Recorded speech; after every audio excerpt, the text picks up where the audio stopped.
Ron Goodall, FightHype.com. I'm here with Chordale Booker, who will be fighting for the unified 154 titles in Las Vegas on March 22nd, Amazon Prime at Michelob Ultra Arena, Mandalay Bay.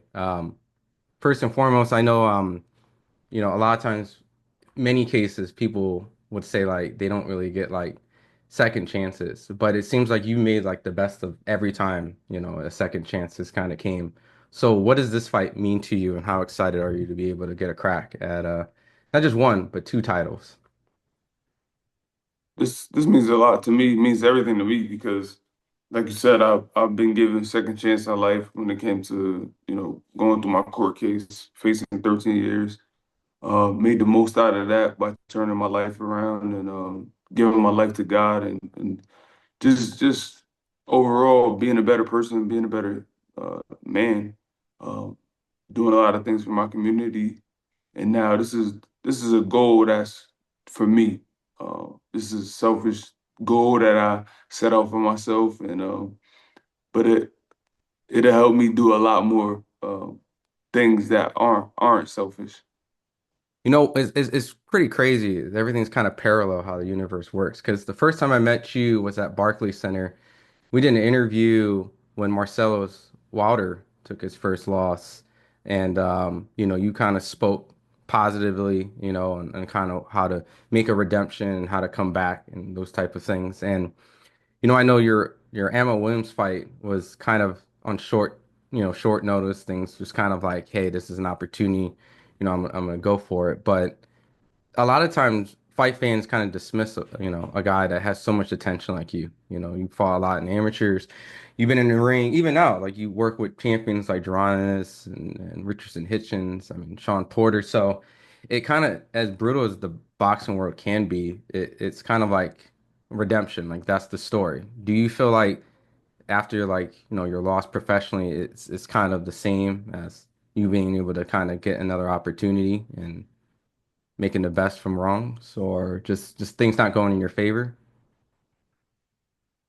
I think they built resiliency. I was already resilient before that. I had a lot of things in my life that already made me resilient. Humble beginnings, tough upbringing with my mom, my dad, my grandmother.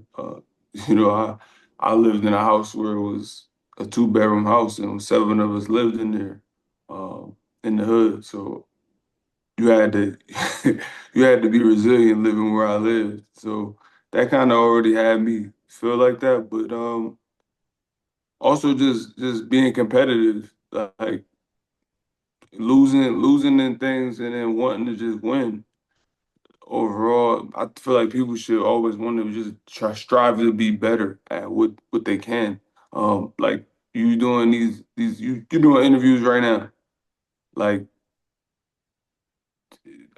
I know you're not hating on somebody else, but you still want to be better than somebody. Like you want to be better, the best at it, and get the best content and talk to the biggest people you can. Like it's just something that fuels us when you have a dream or a goal or a passion about something, you want to be the best. And this has nothing to do with like hating on anybody else. It's just for your own satisfaction. It's a dream of your own. And this is something that this is for me. And that's why my resiliency is so strong and my faith. What's very I guess the theme of this is just like how things come full circle, right? I remember a while ago on Twitter, you were just trying to get an opportunity of a big fight, right? You're just doing like what you just said, want the biggest fights and make opportunities for yourself. There was not a respect, it was a respectful call, but like, hey, I would like to fight Earl Spence if things kind of, work in a certain Yeah. way. And I think you know where I'm going with this. And so it seemed like Spence and Fundora for a while was kind of entangled in something. Without getting the Spence fight directly, you got the fight with who Spence was lined up, the Right. unification. And so um just do you look at this as a bigger opportunity than the Spence fight? And if so, why? Um, Honestly, I haven't thought about it in that way. I don't know which one. I guess money wise, Spence fight would have been probably been a bigger. thing, but because it's always like the names. But for me, I just wanted to be able to compete against the best fighters in the world, and show that I have that type of talent. I was I was national champion in 2015. I won the Golden Gloves twice. I just felt like I won tons of other tournaments that people wouldn't know, but I feel like I deserve to be able to compete against the top guys in the division and make a living doing that as opposed to doing club shows and having to worry about keeping my 9 to 5 as well too. Hmm. You know, simply off the fact that, a lot of fight fans, respectfully to a casual degree, they watch by names, right? They watch this name, that name. So I know, when I talked to Sebastian earlier today, he gave you a lot of respect, high rankings, he understands there's bigger fights based off names, but he respects where you're at in rankings. He respects your journey here, and he looks at you as a tough fight. So, there's been somewhat similarities against I'm sort people kind of mention like you and Lubin have kind of like similar stature and things like that. When it comes to fight night, are you gonna kind of show and remind Lubin like why, what he said is very true? And would it be kind of reminiscent a little bit like a Lubin fight where, you're gonna have to force him to fight in the inside and test his boxing skills? Um, Styles make fights. I mean, it all depends on what he brings to the table. He can fight from a long range because he's 6'6", so like that's obvious that he could he could sit back. But he also likes to get inside and mix it up, and he's actually very good at fighting on the inside, which most tall guys can't do. Um, which is you know that's no matter who gets in the ring with him, it's gonna be a tough night because he presents his stature presents so many obstacles. But yeah, I watched the Lubin fight a few times, and Lubin did some great things in that fight, and I'm definitely gonna take the good from that, try to navigate what I can, um, to steer clear of what went wrong too. Not to just I don't want to give away what how I'm gonna work, but Of course.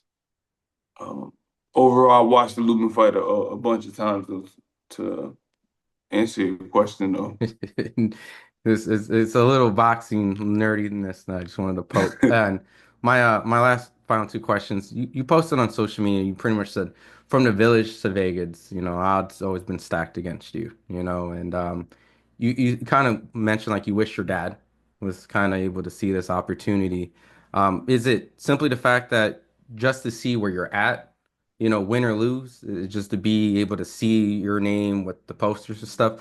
Or do you feel like it's a special night where that everything that you guys kind of talked about, like you will actually be able to set out the goal and you wish you were able to share that goal with them? No, my dad was just like a huge fan of sports, and when I was in high school, me and my dad we had a rough relationship, like so he would cut on my games, but we had such a beef that like we didn't have a really good relationship till after I graduated, like my 12th grade year when basketball was over. So he only got to see me the start in the beginning of boxing. He never saw me fight. My dad passed away before I even started fighting. So I just wanted him to see like look at how much I took being a competitor serious and where I brought it to. It would have just been cool to have him there, and it'd have been a little extra motivation, but I still got it with me through spirit. So uh, I'm gonna go out there and I'm gonna do what I do, and I'm gonna bring this home, bring both of these belts back to Stanford. Awesome. Well, look, my final question just obviously just the fans are gonna be tuning in March 22nd on Amazon Prime. I know you're excited. I know you're getting acclimated out in Vegas. I think I saw you at DLX. So, what do you want to tell the fans that be just easily able to just turn on the fight?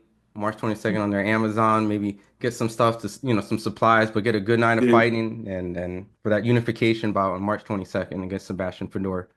I just want the fans to tune in and watch because I've been hearing everybody saying, I'm trash and it's a trash fight. But we gonna see. Now that's the reason why we make the fights happen, right? Everybody's saying that, I lost. That's the bad part about boxing. You lose one fight and now everybody say, well, he lost. Like everybody's supposed to just be undefeated. And that's why the guys won't fight the big guys because all of a sudden, fans, you guys would just say the guy's trash now, and it's like we got to do away with that. We got to come back to like letting fighters be fighters and everybody be able to fight and mix it up. All right, well, awesome. Social media where they can follow you at? You can follow me at the gift _7. Everybody that is supporting me, let's go. We about to knock them out.